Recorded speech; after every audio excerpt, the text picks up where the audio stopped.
After you've done that first set, and maybe you've burnt out, let's say the people who are afraid of, I put all my energy into the first set. If you put a large effort into the first set and you treat it like it's your last set, what will happen is when you go into the next set, every rep is going to count for more. Every rep is going to break down more muscle fibers. Every rep is going to flush more lactic acid into your muscle and recruit more muscle fibers. So essentially, you're also getting this without taxing the central nervous system in the way that you would for lifting heavy ass weight. After a certain point, yeah, you will get, central nervous system taxing if you're just like, torturing yourself.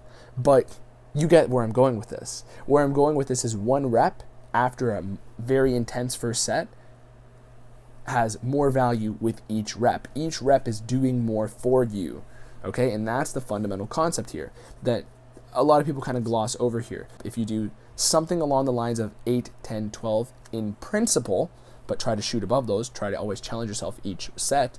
But if you aim for that principle of, reverse pyramid, and then following up with lots of repetition at lighter weights that aren't going to tax you in terms of your joint or your central nervous system, if you can follow up with that in a shorter time, right, you're going to maximize time under tension.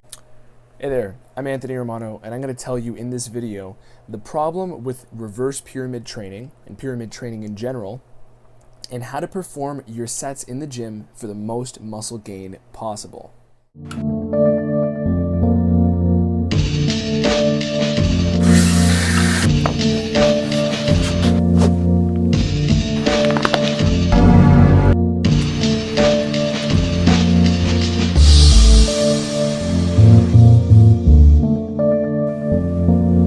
Okay, so this is a hugely important video, and if you stick through it to the end, you're going to learn a load, whether you're an advanced lifter or a noob. Basically, if you're a newbie, you're gonna cut ahead to the finish line, because this is stuff that has basically been on autopilot in my brain for the past 10 years of bodybuilding. Okay, I've internalized this so much that I didn't even really realize people needed to hear this until I had a conversation with one of my coaching clients.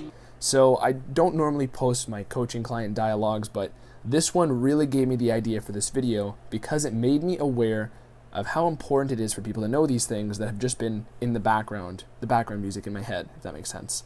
So let's get into this. And by the way, maybe it is a better idea for me to show you some of these dialogues because this is what my coaching service entails. I'm one-to-one speaking with you at all hours of the day, correcting lifting form, all these other things, okay? It applies for training as well. This is a type of coaching nobody else offers besides me. It's that one-to-one, more engagement than a personal trainer could really offer you, especially when it comes to nutrition and the plans I set you up with. But let's get into this, okay? So a lot of people know the basic principles of reverse pyramid training, of hypertrophy training in general, and I'm going to gloss over that a little bit, but this video is trying to get way deeper than most of all of the resources on pyramid training because most of them kind of just tell you the basics, okay? So the question I was asked was, do you recommend 4 sets of 8 to 12 for growth or the pyramid style training? Now my response here was, for growth, you need to focus on challenging the muscle, stressing the muscle. This is key because most people like to get mathematical and calculative, but you have to just give yourself a guiding light and move towards it. So there's a variety of ways to do this. I'll get into that in a moment, but here's the main problem with reverse pyramid training and pyramid training in general, and then I'll make some more explanations. The problem is they inherently set the bar lower than it can be. It doesn't set low standards, but it sets the bar lower than it can. So how does that make sense? Well, if you're doing 12, 10, 8 or 8, 10, 12, doing any pyramid style, essentially the way you're setting things up is that each set is not going to be equal to one another, but you're trying to milk out more stress on the following sets, okay? So whether it's the 8, 10, 12, right, heaviest, moderate, lightest, or the reverse order, right, the lightest, moderate, heaviest, either way, the whole goal seems to be on paper that you're stressing the muscle out more as you go, but that's not necessarily true. Of course, advanced lifters kind of have a better sense of how to gauge this, and I am a big fan of, reverse pyramid training, like hitting my 8 and then hitting my 10 and then hitting my 12. But I don't keep it that rigid, and here's why. When you keep things rigidly 8, 10, 12, or 12, 10, 8, whatever direction you want the pyramid to go, what you're doing is you're kind of shooting yourself in the foot right from the get-go, because you're saying, yeah, I'm hitting 12 on this one, then I'm hitting 10, and then I'm hitting 8. When realistically, maybe you could have hit 12, and then you could have hit 12, and then maybe you hit 10 on the third one. Or maybe you hit 12, and then 11, and then 9 on the third one. Bottom line, you shouldn't follow the paper. This is a basic principle people talk about. You do not want to simply follow just what the plan tells you. You want to engage in the moment with the workout. So whether you're doing 8 and then 10, 12, going up, or the reverse, you still want to challenge yourself with each set. So if you're hitting 8 and then you felt good with that, instead of trying to hit 10 on the next set, go for 12 right away. And then who knows, maybe even if you hit 10 on the third set, you've cumulatively hit more volume. You've stressed the muscle more in terms of volume. Okay? So that's the first principle I want you to understand here is volume. Whether or not you are going up or down with the pyramid, not, pushing past what the paper says is a problem. Okay? So, in theory, yes, 8, 10, 12, 12, 10, 8 works, but you have to push beyond what the structure of the paper says. So in principle, I agree with this. I agree with the 8, 10, 12, but it might not come out as 8 reps, 10 reps, 12 reps when you do this properly. When you do this properly, you hit the 8 reps because 8 entails that it's a more challenging weight for you. And then from there, you try to force out that 11th rep. If you're moving within the 8 to 12 rep range anyways, for example, what's going to happen is this implies that it's weight that is not going to break your shoulders. Okay, it implies that it's not weight that's going to, break your legs out, because it's in the hypertrophy range. It's above, 4 or 5 reps. That's where you're getting more strength training style. When you're at 8 to 12, it implies that it's weight that's not going to kill you. So you should be shooting for, you hit that 8, and that's your goal. You should go in with the goal on each set, but try to shoot for that 9. Try to maximize each set, because yes, 8, 10, 12 is good enough, right? It's adequate enough to get that, progression. But if you can milk out an extra rep or two, your strength gains and muscle gains are going to fly up. It's ridiculous. So, if that means you hit 9 and then you hit 11 and then maybe you hit 11 again, you don't even hit the 12th. The point is you've lifted cumulatively more stress, okay? More weight, more time, and in a smaller time period, okay? So that's the main principle that I was critiquing, is that it sets the standard low, whether you're going up or down, okay? If you're going up, maybe you can push a little bit more with those weights, because like a few more reps with those already heavy weights at the start, because simply you might have more gas in the tank than you think. And it's better to burn that out first and maximize the muscle fiber breakdown, and then follow up. Even if you have to drop the weight, you drop the weight and go lighter afterwards and maximize the further breakdown in lactic acid within the muscle, okay? So what I just said there, that's the key pivot point of this video. So pay attention here, I'm gonna repeat it. The way hypertrophy training works, like I said, is about stressing and challenging the muscle, okay? It's not like it's not like strength training, where there's very logical emphasis and you can calculate these things and you simply hit a strong weight multiple times. It's not like that. Hypertrophy is more art than science, okay? Now, that's not a perfect analogy, because muscle is still a byproduct of strength, and you can still gain muscle size from doing strength training. But hypertrophy is something you can achieve by doing a variety of things to simply maximize muscle breakdown and maximize lactic acid. Those are two of the key variables for hypertrophy. I said it's more like an art, but if we're trying to measure things here, you can achieve maximum muscle fiber breakdown and lactic acid flushing by a variety of ways. You can do it by hitting heavy lifts and then burning out, and that's the best way to do it, because you're getting the best of both worlds. But after you've broken down those fibers, you want to maximize flushing of lactic acid. And I talk about this commonly, but here's the twist. So essentially, with a lot of people, they'll consider contrasting this to drop sets. They'll consider contrasting this to simply, I'll hit my 8 and then my 10 and then my 12, and then I'll do that rapidly, and then I'll do a bunch of lightweight. That is essentially my favorite training method. But here's the thing. You need an element of maximizing that muscle fiber breakdown. So with strength training, right, just solely 1 rep, 2 rep, 3 rep maxes, think of that for strength training. when you're hitting a 1 rep max, you're maximizing the muscle fiber breakdown, but you're not maximizing the lactic acid flushing, okay? And hypertrophy is more about after you've already broken down fibers, you're going to flush more lactate in there because the muscle is going to grow to accommodate an unusually high amount of lactate, okay? That is what hypertrophy is, but you can only experience that in muscle fibers that are broken down. So there is an element of, adding a strength element to muscle building and hypertrophy because that will allow you to recruit more muscle fibers, which will then be broken down and flushed with lactic acid. So think of it as two sides, okay? You have muscle fiber recruitment and breakdown, and you have lactic acid further, destroying the muscles, which will then be broken down and rebuilt, which will then be rebuilt. So when you have this dynamic between the two, a lot of times people going into powerlifting regimens or strength training just fully, they can experience a central nervous system shock where, lifting heavy, huge ass weights will kind of tell your body to take it down a notch and your strength will go down as a safety mechanism for your body to say, hey, you're going to kill us here. So it instinctively makes you gas out. It instinctively makes you mentally stop before you can, hit 5 heavy deadlift sessions in 1 week, right? So, or 5 heavy bench press sessions in 1 week. You're eventually going to give out that way because of the central nervous system being overtaxed. Hypertrophy doesn't tax the central nervous system as much, but it certainly can tax the actual body that you're working by, flushing that lactic acid. That is what is the physical manifestation of your body kind of telling you to slow down, put the brakes because it's trying to rebuild. Same thing with your mind. Your mind, the mental component is being stressed heavily in this strength-oriented approach. But what I'm getting at here is what is going to get you more growth? Well, of course, it's the 12-10-8 model, the 8-10-12 model, and then adding more lactic acid flushing. But essentially, your approach into every set should be to set a goal, but try to beat it every time.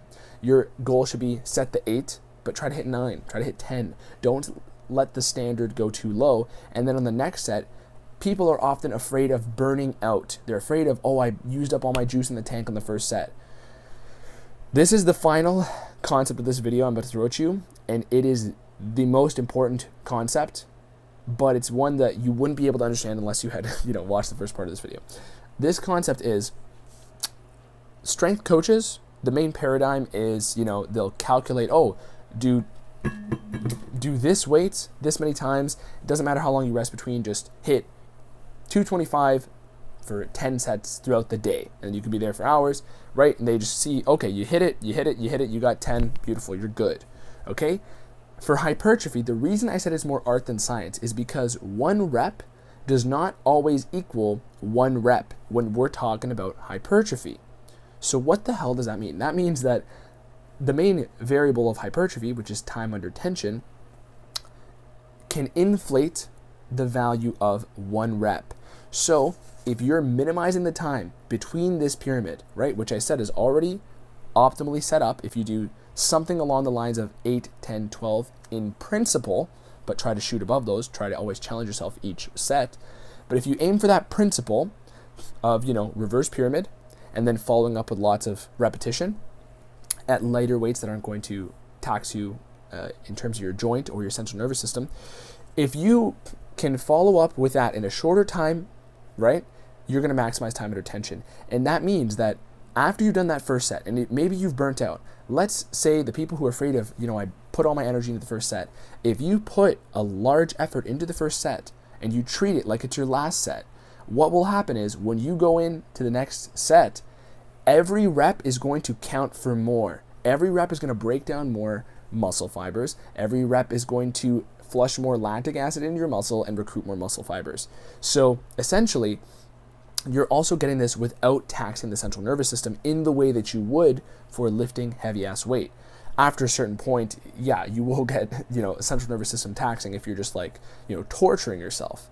But you get where I'm going with this. Where I'm going with this is 1 rep after a very intense first set has more value with each rep. Each rep is doing more for you, okay? And that's the fundamental concept here that a lot of people kind of gloss over here. So yeah, I can explain it to somebody my client and I over texting, because essentially the simplest way to explain this is set a goal and challenge yourself with each set.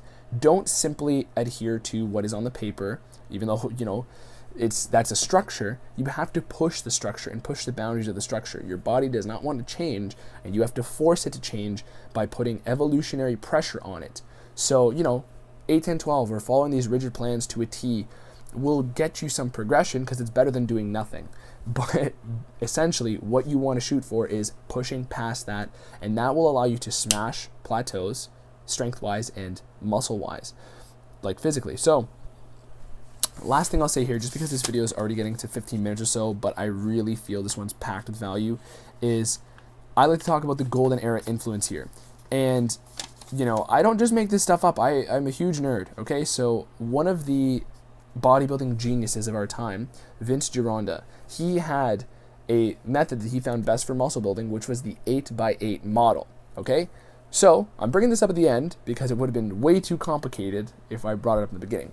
But 8x8 essentially was set up to maximize this sort of muscle fiber recruitment and breakdown, and also maximize the lactic acid flushing, okay? So, if you've watched a lot of Golden Era content, or especially my buddy Golden Era Bookworm, he'll talk about other bodybuilders like Mike Menser who would focus a lot on this sort of high intensity training. But 8x8 is kind of like a sweet balance between high intensity, balls to the wall, hypertrophy, lightweight, and just crushing muscle breakdown training. And it's the perfect sweet spot between that and this sort of, strength oriented, 1 rep max, just doesn't matter if you take 5 hours, training, okay? So essentially, 8x8 is 8 sets of 8 repetitions. You're not pushing too far, but you're maximizing the sweet spot of hypertrophy reps. 8 repetitions is technically the sweet spot of where you're getting the most stimulus in terms of, how challenging it is, and a good, not overshooting with just tearing down your muscle to the point where you could injure yourself, right? Doing 100 repetitions. So over 8 sets, that adds up at the right amount of challenge, at the right amount of times performing that challenge. So something interesting as well is that is a good tactic, and I use that quite a bit when it comes to, people who are above novice level. If you're a novice level, it's best to start off with some sort of, reverse pyramid or pyramid training to get your body accustomed to this. But 8x8 is a method that will allow you to pack on lots of muscle because of the principles I've been talking about here. The principle of, you're maximizing time under tension. You're maximizing muscle fiber recruitment by always making the weight challenging, and you're maximizing lactic acid flushing because you're not gassing out at 5 reps. You're progressing for a couple reps more than simply the challenging side, okay? And you're doing this 8 times, 8 sets. So last thing I'll say too, little cherry on top, is when it comes to central nervous system shocking, a lot of people are afraid of this, but you're actually going to experience less central nervous system shocking if you simply hit, a couple heavier sets in the beginning along the 8, 10, 12 model, but not necessarily those numbers. Or, and then, if you follow up with a bunch of these, moderate weight, high repetition style exercises.